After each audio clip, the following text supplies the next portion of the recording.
Le tribunal des animés ouvert, partie 2 et fin du procès Shotoker. La parole est donnée à l'accusation. Permettez-moi, votre honneur, de montrer mon indignation face à de tels propos. Je n'aurais jamais imaginé que l'on puisse parler de la vie humaine avec une telle légèreté. Votre honneur, la défense essaie de nous émouvoir avec l'histoire d'un scientifique brisé. Mais examinons les faits. La défense affirme que M. Shotoker subissait une pression pour garder son titre d'alchimiste d'État.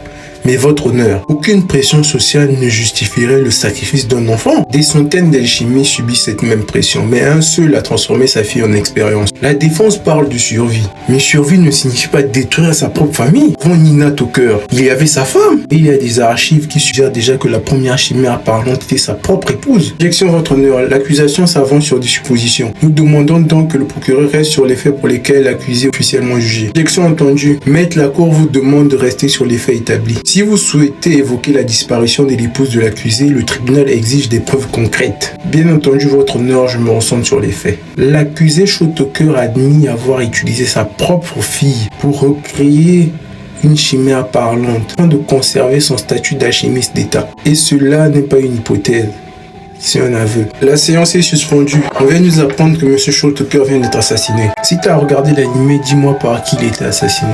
Et laisse-moi ton avis en commentaire. N'oublie pas de liker et de republier. Merci.